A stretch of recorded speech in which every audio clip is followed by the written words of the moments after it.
When I'm sort of anxious about something or fearful about something, I tend to see that as a signal that I need to go there. I need to step into that fire. Ooh. And so part of writing my book, Sweet Success, was going to be a launch pad for more speaking engagements for me. So for the past almost 2 years, I've been doing a ton of keynotes, firesides, and a lot of speaking and just exercising that muscle because I don't want to ever be dissuaded from doing something because it scares me. Hello, I'm Nina Westbrook, and this is the Do Tell Relationship Podcast. I'm a licensed marriage and family therapist, a relationship expert, and a generally curious person fascinated by exploring the many ways we connect with one another. I'm here to guide you through the twists and turns of navigating your relationships with authenticity and compassion. Join me as we dive into candid conversations with health experts, celebrities, and overall interesting people, exploring their philosophies on relationships, life, wellness, and making a lasting impact. So grab your favorite beverage, cozy up, and let's explore what truly matters in life. Welcome to the Do Tell Relationship Podcast, where every episode is an invitation to deepen your connections and live your most authentic life. Let's get into it. Welcome back to Do Tell Relationship Podcast. Today's guest is my friend, Candace Nelson. You might know her or her cupcakes because she is the founder of the world's first cupcake bakery and ATM, Sprinkles. She is also the founder of Pizzana. She's an author. She's a wildly successful entrepreneur. She's a guest shark on Shark Tank, so you may have seen her there. The list goes on in everything that Candace can do and everything that she's doing. And so I can't wait to jump into this conversation with her.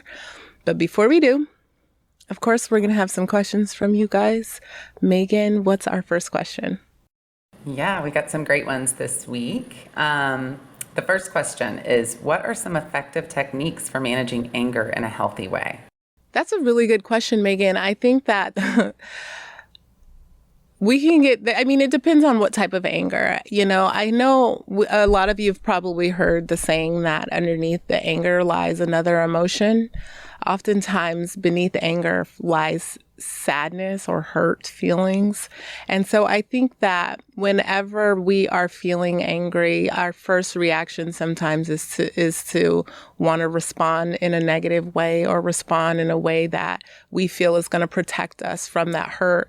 It could be lashing out against someone that we love. It could be completely shutting down and cutting someone out that we really love and care about.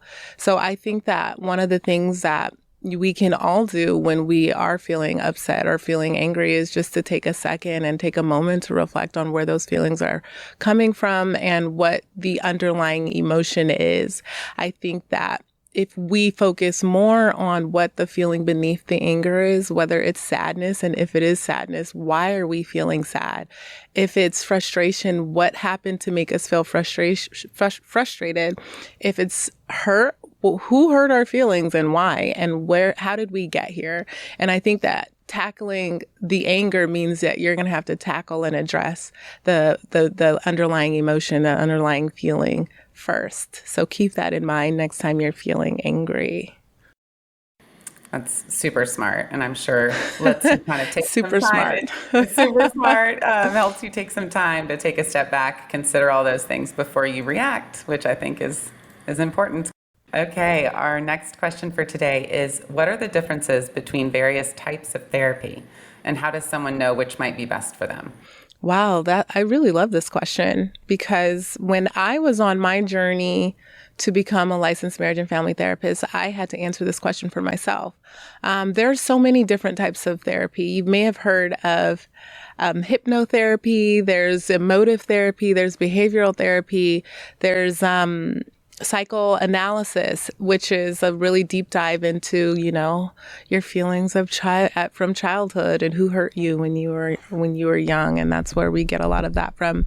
But for me personally, I think that I really resonate with something with a therapy that is going to both tackle the emotional aspect of how we're feeling along with the behavioral aspect. And So it's not only about how we're feeling and getting stuck in those feelings, but it's about creating changes and creating and using the necessary tools and steps to move forward and change our behavior.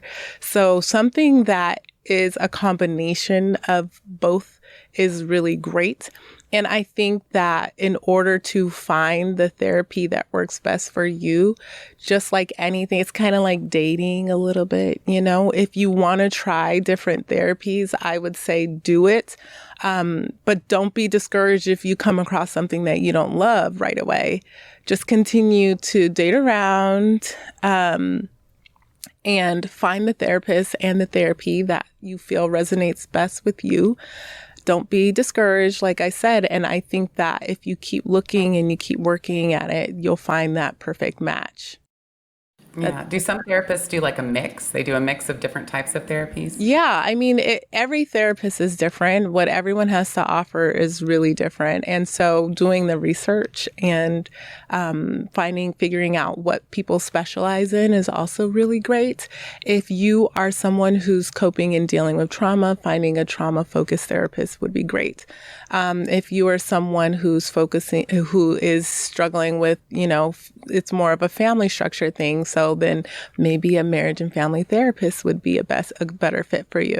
So I think that, doing a little research and figuring out exactly what you need is a first step. And then you want to try out different people and keep going until you find that perfect match for you and that find that system that works really well for you. That's a really good question. I love that. All of them, just the full list. Okay. Thank you. Okay, no problem. I think we have Candace in the studio, so we're going to have her with us as soon as we come back. Thank you for joining me on Do Tell Relationship Podcast. Thank you for having me. I am honored. I'm so excited to have a chance to sit down with you. Thank you. That's really sweet. Okay, so I want to talk to you a little bit about your entrepreneurial spirit. That's where I feel like a lot of people might know you from, but also I want to talk to you about the idea of turning your passion into this amazing, ridiculous company and where that all began against all odds. What would you say was the moment you knew you wanted to turn your passion of baking into, your career and a business? I wish I could say it was more intentional than it was, but I was sort of an accidental entrepreneur. I really was because, well, first of all, I grew up in a house where my dad was a loyal employee of, I think, 2 companies his entire life. He was also a corporate lawyer, so very risk averse, like the opposite of an entrepreneur. And I was raised to believe that's what you did. You went to college, you got a prestigious job, you just kind of worked your way up the corporate ladder. And that's what I was in the process of doing. I was working at an investment bank. I went and worked, it was in San Francisco at the time, and that was sort of the early .com bubble. So then I went to work for an internet startup, and then the bottom dropped out of that market. And I was left without a job. And so I didn't have that, high paying paycheck coming in. And I was on the couch without a job. And I was like, hold on, I did everything right. But now I'm jobless. I have no plan. And so everything I'd been led to believe about what you're supposed to do and what it leads to turned out to be kind of a lie or a myth. Wow. So it broke open the doors for me to think in a more expansive way. So I was like, okay, so if X plus Y doesn't equal Z, then hey, let's rethink this whole thing. And so I just started playing. I started playing in my kitchen, and I reclaimed this childhood love of baking. I'd grown up baking with my mom. Baking was really important to me because I lived overseas a lot of my childhood. And so it was my connection to home. And so when all of my peers were heading off to business school, and that was kind of what everyone thought I would do next, I decided to just take like a left turn and go to pastry school and follow my passion. And I didn't really know where it was going to lead me, but it felt really good. I felt like I was leaning into my joy and my purpose and doing something that sort of fit my standards of success and not somebody else's expectations. Right. And I just put one foot in front of the other. And it led me to Sprinkles Cupcakes. And, to that end, again, everybody said this upscale cupcake bakery, the first cupcakes only bakery, would never work. Mm-hmm. And luckily at that point, I had so much conviction in my idea, and I leaned into my gut and my intuition, sort of blocked out the noise and kept going.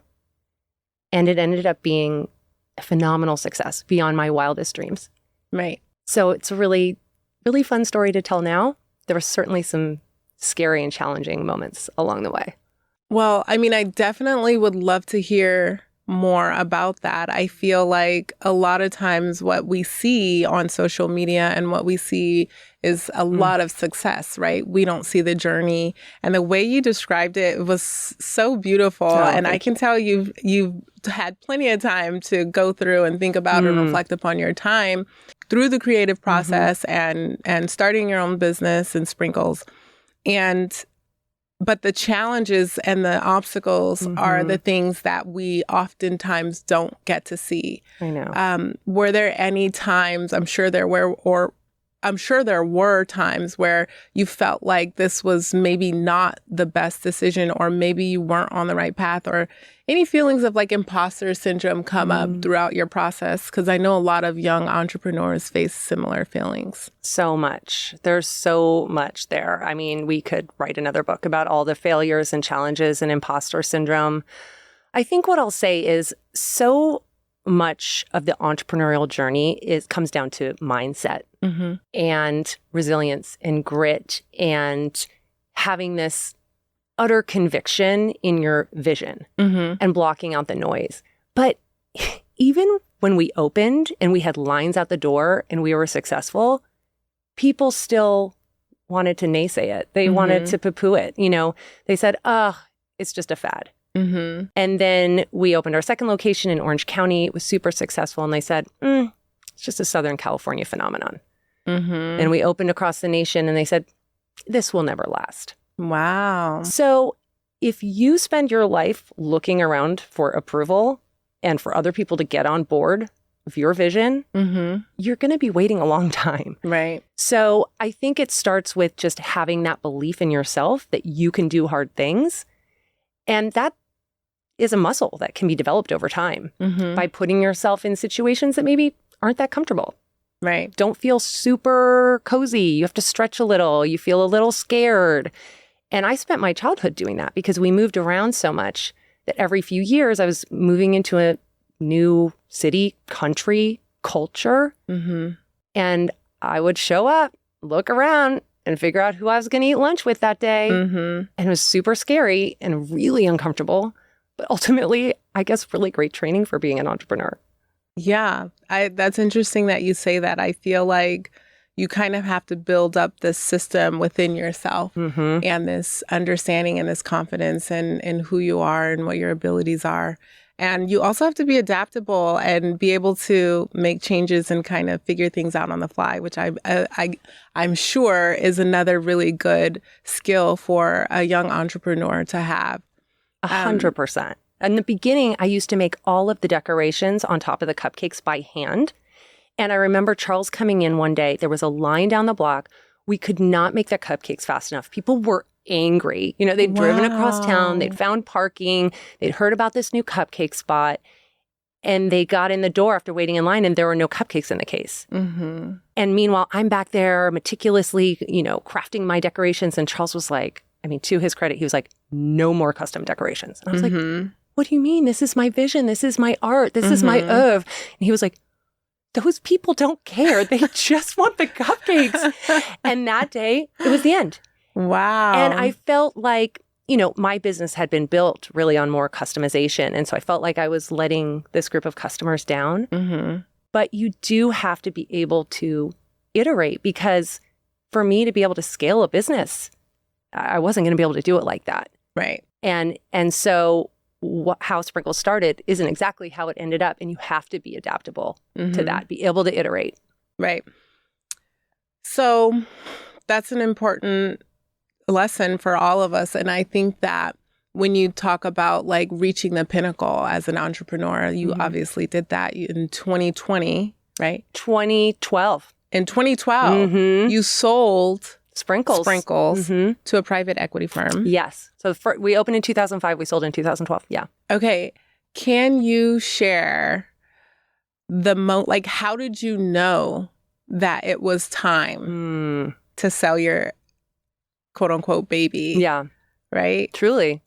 Sprinkles was like my first child. I gave everything. The way you looked at me with such conviction right now. You know what? Charles and I were talking today how we had wanted to have, we have 2 boys. We wanted to have more kids, but honestly, like, those were our kids. Those were our first couple kids. So the hard thing is, the best time to sell your business is when things are going really, really well. There's a lot of momentum. There's a lot of blue sky. But that's also the hardest time to say goodbye to your business. And I had been raised and brought up in this investment banking world, Silicon Valley world, where the ethos is found a company, scale it, sell it. That is like the ultimate marker of success. That's a dream. So here I was. I mean, I drank that Kool-Aid 100%. So that's what I was going for. And I'd done it.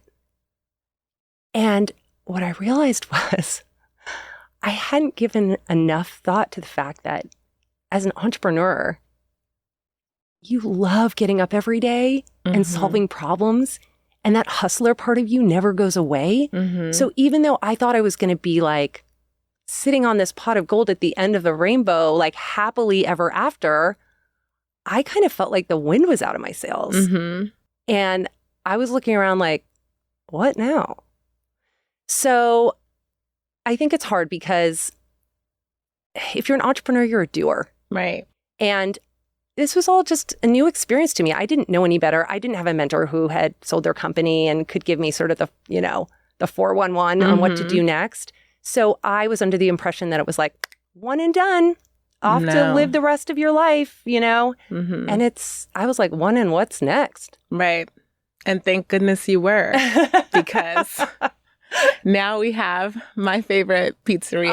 Oh, you're so Pizzana. Thank you. And you guys just opened a new location in Houston, which is very exciting. It's going for all of the people in Houston. I'm so happy for you. You get to now experience Pizzana. Tell me a little bit about this journey with Pizzana, how it's been different this time around from building up Sprinkles. So different because I'm really not the chef here. I mean, Sprinkles Cupcakes were my recipes. I was in the back of the kitchen baking those up in the early days. But with Pizzana, thankfully for everyone, I am not the one making the pizza. It's a true pizziolo, Daniele Uditi from Naples, Italy, and he has such a talent. And it was truly his talent that made me want to be his partner. I took one bite of his pizza and I was like, what's going on here? Wow. We got to nail this down.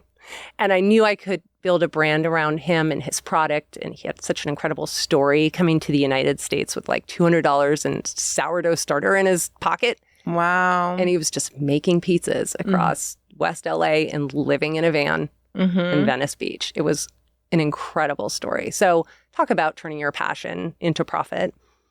And so our first location, we opened in Brentwood in, when was that? 2017. And so many accolades. It was really amazing. Really took us by surprise. And people were driving from the east side to Brentwood just to eat at a restaurant. We're like, that, by the way, if anyone is not familiar with LA, that does not happen. It doesn't happen. But for foodies like myself, it is important. Like, we want to have what we want to have. So this is why I know you've got something truly amazing on your hands. Thank you. And of course, I sold myself a little short because I do the desserts on the menu and the chocolate olive oil cake. My favorite with the ice cream. Yes. So good. Thank you. As you can see, I'm very excited. I don't know why. I feel like that's what initially drew me to you is the fact that you made delicious food, and I love delicious food. Food is connection. That's my whole purpose in life. So I'm so validated hearing you say that because that's why I keep coming back to it. I really had no intention of going right back into the food business, but there is that which is a hard business. Oh, is it ever? And talk about COVID. COVID, we got through it. Yeah. We had just opened our second restaurant and had to close both of our dine-in.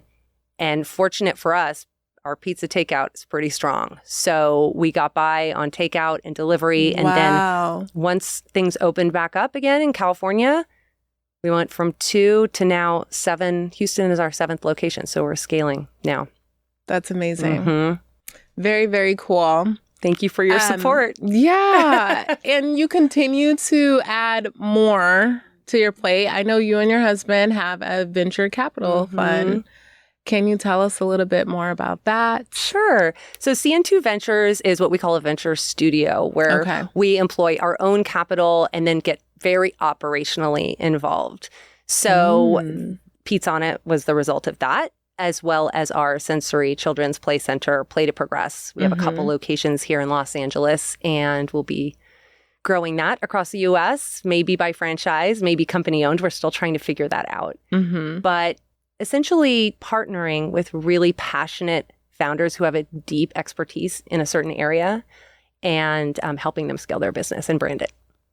I really love that for you. And I think that is so important. And you're so, I think what the thing about you is that you're so willing to share your knowledge and share your expertise, which is really great for all of us, young entrepreneurs. And you're also on Shark Tank. You're guest starring on Shark Tank. I'm a guest shark on season 15. Imagine that, because when I think of Shark Tank, I think of like yelling and screaming and like chaos, and you are not what I envision. So please, what has that been like? Can I just tell you, it's like a lifetime of socialization of being a good girl that had to fall away within moments on that show.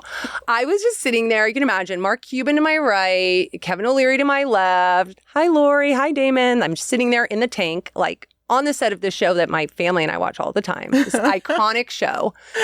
And the first founder comes out to pitch, and I'm just kind of waiting for my opportunity to ask my questions or make my comments or get a word in edgewise.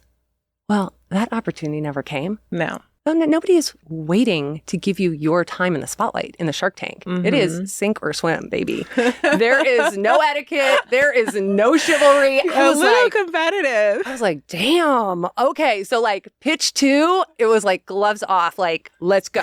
Game on. I have my red suit on, I have my red lips on, and I just like channeled my like inner, I don't know if I can say this bitch, but, and I went for it. And it was so much fun. I am dying. That is so funny. So it only took you one episode to figure that out. A couple pitches actually, because, to a certain extent, the producers are like, you gotta turn it up like, a come notch. on. Like, exactly. I was like, okay, noted. I love that though. Yeah. That's so cool. Yeah, it was an incredible experience. Well, I mean, and your book, Sweet Success, is like another variation of ways that you're helping and sharing. What kind of inspired you to jump on over to kind of this side of things, this side of business? I think at my core, I'm an entrepreneur, and I really wanted to share that side of myself with others. Also, when I was coming up, now entrepreneurs are like the new rock stars. We got to band together, right? I know. But when I was coming up, I didn't really have that level of support. There weren't communities devoted to female founders. Mentorship wasn't a buzzword. I was kind of just like feeling around, relying on Charles quite a bit and made a lot of mistakes. And so in writing Sweet Success, I wanted to share sort of a roadmap for others who might be wanting to start their own businesses, turn their passion into a profit, help them avoid some of the mistakes I made. But also, I just have a general problem with how much we hear about a certain type of entrepreneur in the media.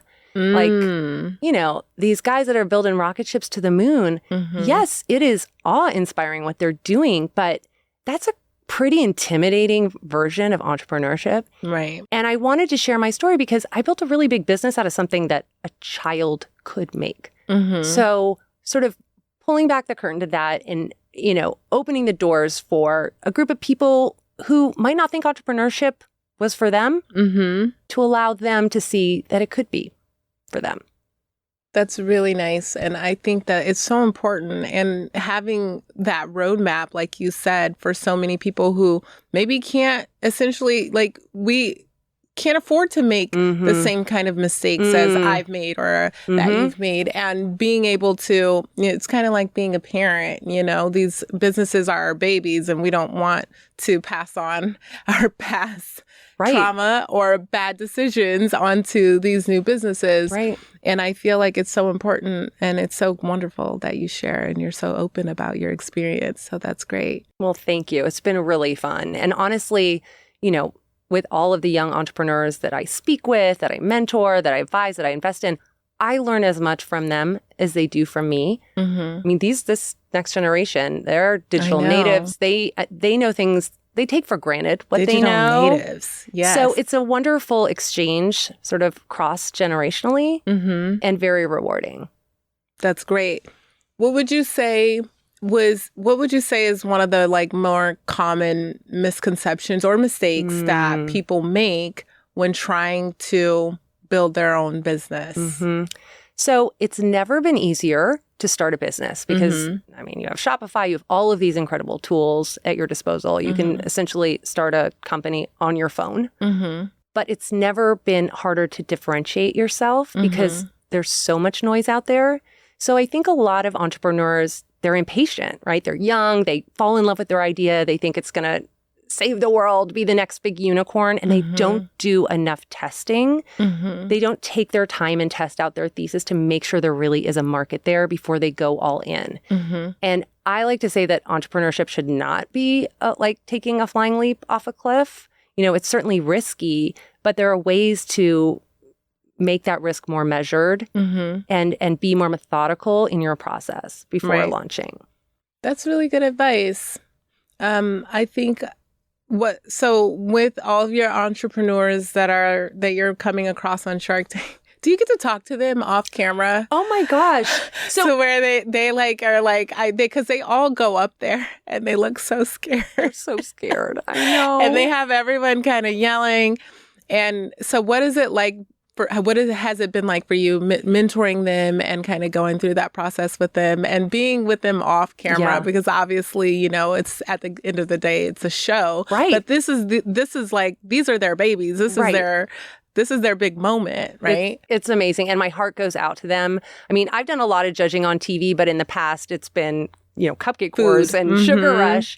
And I always have been so sensitive for anyone who's coming on a stage like that and putting themselves out there. Like, yes, you have to give your honest opinion, but there's no reason to be unkind. And so my heart goes out to all of those founders and people who are pitching because it is not easy. And it's the lights and the camera. And you're right, everybody's fighting over themselves to get their questions in. And you have to know your numbers. And I can't imagine being on the other side. But I have to give a shout out to my founder, Kristen Dunning of Gently Soap. She was my first Shark Tank investment. It's a beautiful botanical bar soap that is made for people with sensitive skin and eczema. And she just is the perfect package because she is this passionate founder who has this really deep expertise in plants. She was a plant researcher in school. Wow. She spent years for her research project working with plants in greenhouses and using the healing properties of plants to distill into her bar soaps, which she was making in her dorm room. Oh my goodness. And her story is phenomenal because she actually grew up with debilitating eczema and always felt left out because her friends were going to like Bath and Body Works and she had to have this really clinical bar soap. And so she wanted to bring a joyful experience back to people who couldn't have it. And so we have so much fun. We meet, every other week, if not more than that. We have multiple meetings going on. She's launched in 13 Loon. We've got a couple other retailers who are super interested in her. She's been such a rock star. She won Pharrell's Black Ambition grant. She just won another grant. I can't remember the name in New Orleans. She's on fire. So she is. Yes. She's but I could wonderful. See that on stage. Like she just was glowing. I was like, this girl is unstoppable and I want on that train. I love that. And even how much conviction you speak with, it's so wonderful to see you so excited about Kristen. And for those of you listening, she is featured on BenetByNina.com. Thank you so much. So you can go read about her there, where I got to do a fun Q&A with her. And she's so lovely. She was so and it's honored. so important. Like we have a lot of eczema in my family. All my brothers have eczema. I was arguing with my little brother last night because I was asking him to do me a favor, like big sisters do. Yeah. And he's like, I can't run. I have to work out. I haven't run all week and I have to wait until it's dark outside. And I'm like, why? Because I don't want the sun on me. And I'm like, well, why don't you just use sunblock? And he's like, no, I don't want to put that on my skin. So it's like a very big thing in our family. Everyone, the products that are used because of the breakouts with the eczema. Wow. And isn't it so interesting and it's how much it growing impacts market. people? It really impacts people. So that's so really important. That's really great. Actually, I don't know why I didn't even think of that, but I'm going to introduce the soap to him gently. I'll send some over. We would be happy to. That would be great. Okay, so we're going to take a quick break. Let's do it. And when we come back, we'll have more with Candace. If you're enjoying this episode, make sure to follow us on social media at Do Tell Podcast for more behind-the-scenes footage and clips. Visit us on BenetByNina.com for exclusive e-workshops, wellness guides, fitness and nutrition resources, and my Do Tell conversation card game, all created to encourage a lifetime of growth, inspiration, and personal development. If you want to hear more episodes like this one, subscribe wherever you listen to your podcast, where you will find all of my past episodes and interviews with other incredible guests. And we're back. We had a fun little discussion while we were off camera. So before we get into a couple of my last questions that I like to end each episode with, I want to know more about any upcoming projects or anything else that you'd like to share with all of our listeners. Well, right now, I've really got my hands deep in this Pizzana thing. It is running a restaurant is no joke. And I mean, just even logistically, things are going wrong all the time. Like whether it's the oven is on the fritz or somebody called out or what have you. And not that I'm dealing with all of those calls. Trust me, we have a great team in place. But there's just always something to be done. So I want to keep giving that all of my attention and really working on scaling, delivering a great product, and also working on the brand and the marketing. But in terms of scaling that, we're at a crossroads where we're thinking, do we franchise this? You know, Pizzana won Nation Restaurant News's Hot Concept Award this year, and we have a lot of momentum behind us. And people want our concept in all different, parts of this country. But Charles and I physically can't do it all. So we're exploring the idea of franchising. And I think that could be a really interesting new challenge for us and opportunity for us. And that's going to be really fun. And I am turning 50, Nina, next week. Raise the roof. And Raise the roof is old. Yeah, well, listen, know your audience. I'm with you. I do it still all the time. But that's amazing. This is my second chapter. And I think a lot of people think about that second chapter as a time to slow down. And for me, it is in the sense that I am trying to cut through some of the noise and keep it tight in terms of my relationships, make sure all my experiences and my relationships are really meaningful and not fluff. But in terms of things I want to learn, things I want to do, there is so much still. And I need to get these kids launched. I have 2 teenage boys. Not I need to get the kids launched. I got to get those kids launched. They got to get out. Successfully. So, and I have to say, I hate to tell you this, but they need even more help as they get older. They do.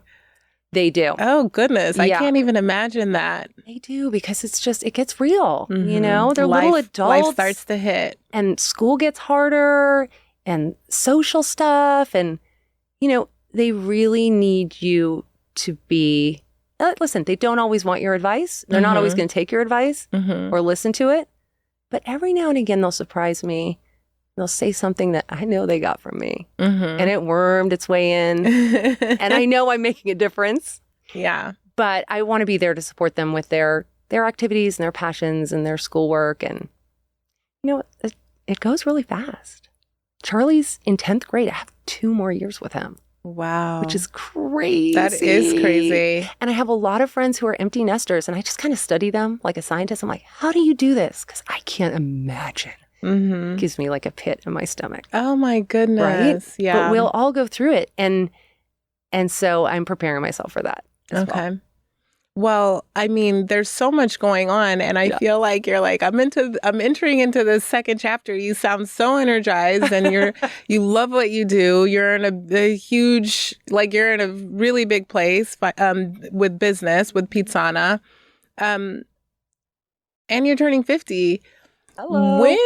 What do you ever see yourself like slowing down? Are you like, am I ever gonna be content or happy, kind of just relaxing and not feel like I'm gonna take on more? Do you have plans or goals for that? Or are you just like, I'm ripping and running until the wheels fall off? I like quiet time as well. So I need to carve that out for myself. And, my husband and I are going to take a trip to Mexico City. We're going to go have a little fun time, just the two of us. So I'm really looking forward to that. But I do think a creative mind never is at rest, right? It may not be that I need to start another company and scale it across the country, but I always want to be learning something. I always want to be working with smart people who I admire and who challenge me. And that part of me never goes away. So I think, staying in the mix, whether it's starting one more company, I may have one more company in me, but certainly always learning, always growing. I feel like if you're not growing and you're not stretching yourself and you're not putting yourself out there, you're dying, right? It's like, I never want to be complacent. That doesn't feel good to me. I always want to be challenging myself. And even, for example, I used to be fearful of public speaking, which surprises a lot of people because I've done a lot of TV, but there's something different about like thousands of eyeballs staring at me than just a couple of cameras. And I think it's that introverted side of me. But when I'm sort of anxious about something or fearful about something, I tend to see that as a signal that I need to go there. I need to step into that fire. Ooh. And so part of writing my book, Sweet Success, was this was going to be a launch pad for more speaking engagements for me. So for the past almost 2 years, I've been doing a ton of keynotes, firesides, and a lot of speaking and just exercising that muscle because I don't want to ever be dissuaded from doing something because it scares me. Right? That's really beautiful. I love the way you put that. And I feel like going towards the thing that makes you a little bit scared is like a signifier that you are moving in the right direction, right? If you want to grow, you have to challenge yourself. Exactly. And I will say, like, you sound amazing and you sound like a wonderful, no, I wouldn't believe that you had any Thank you. issue with public speaking.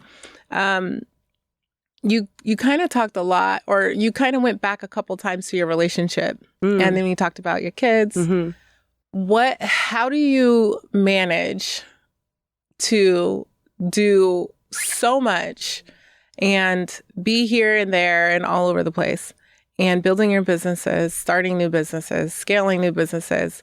How do you find time and quiet for family and the things that matter the most to you? I have an incredible partner. I have an incredible partner in business and I have an incredible partner in life. Charles is incredibly hands-on. And so we've got each other's back. And that is everything. I really can't relate to those memes where the moms are doing everything and the dad is like just doing nothing. They're off playing golf or what. I mean, Charles does play some golf, not gonna lie, but he deserves it. I'm like, go play some golf. So he deserves it. No, I totally get that. And listen, there's a team at home too. It's not just us. We have an incredible nanny. And I'll never forget one of my friends when I got pregnant with my second son and I was in the thick of it with Sprinkles. And she goes, I'm like, what? She goes, staff up, sister. Which is so cute. And it's so true because you can't run a business and run a family and do either of it well unless you have a team of support around you. Right. And I want to be really clear about that. And I'm also really clear about, I started Sprinkles and worked like 24 hours of every day. That was pre-kids. Right. Right. Once I had Charlie, I had to, certainly when I was breastfeeding, I had to take a step back for a second. Mm-hmm. So in terms of balance, I think what's fun about our business is that we can sort of bring our kids into it. It's understandable. Mm-hmm. We'll talk about it at the dinner table.